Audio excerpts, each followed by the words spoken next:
So let's continue to look at some of the research.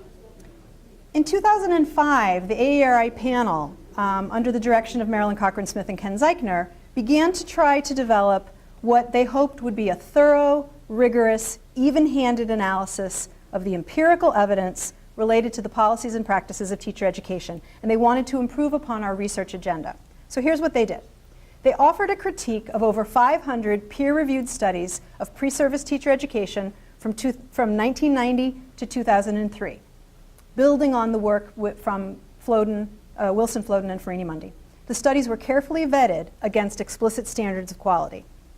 They noted the newly emerging policy imperative is currently forcing questions that have not been asked of other professions at all, nor have they been previously asked in teacher education. So it's important to recognize some of these big shifts.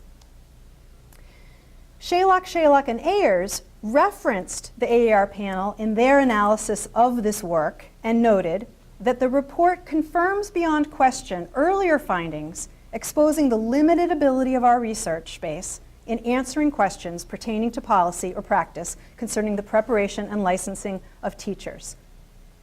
Holy cow, right? This is a little bit frightening. This is pretty interesting.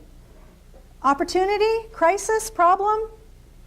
I'm going to go with opportunity, all right? They highlighted the need for an infrastructure for research on teacher education with strategic and collaborative partners.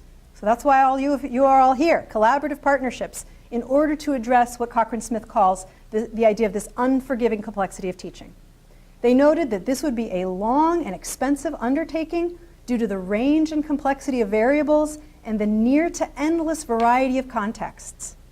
All our different schools, all our different educator preparation programs, all of these different things going on. So, where do we focus? Where do we focus our research on this issue? Are we going to focus on the research on training teachers, on preparing, on educating, on professionalizing?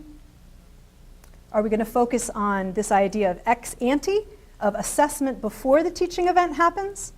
That's currently what's going on with CAPE, the Council for Accreditation of Educator Preparation, and the idea of a state basic skills requirement, where in order to be entering into the major of education or into an educator program, you need to meet certain requirements. Or are we going to look also or at ex post, the idea of results rather than forecasts, the idea of performance-based assessment, the idea of thinking about what really matters when we're looking at the threshold of what makes for a qualified teacher.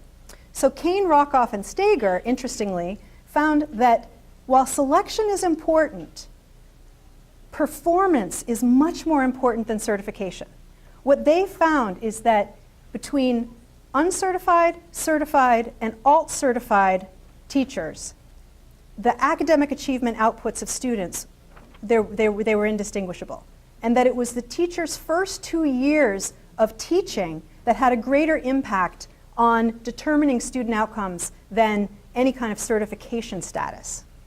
So that raises, I think, some really interesting questions as well. So we begin to think about questions like, are teacher tests valid predictors of teaching performance? What kinds of tests are valid?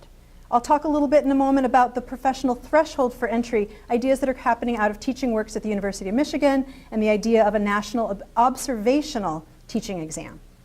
So our third question talks about what are the potential new directions for preparation of teachers, especially in our highest need schools. So here's an interesting example. At the University of Michigan, this organization called Teaching Works aims to transform teacher preparation in the US by developing a consensus around a threshold of practice for entry. Where do we need people to be in order to start this process? They received a huge grant to develop this broad transformation in teacher preparation. They looked at the idea of focusing on high leverage practices. What are those practices that are really going to give teachers a lot of bang for their buck? Things like leading a group discussion, diagnosing patterns of student thinking. And of course, many of these are embedded in the standards and competencies that we're already looking at. They looked at high leverage content. They looked at things like, a teacher needs to know about place value in mathematics, identifying literary themes in English language arts. The Common Core standards help us with this.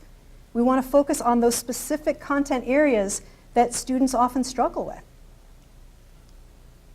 They received a grant to establish a Teacher Preparation Transformation Center. And the Teacher Preparation Transformation Center Initiative, TPTCI, we love our acronyms, is designed to create a diverse national network of teacher education providers that will build, both independently and collectively, effective pathways for the preparation of beginning teachers.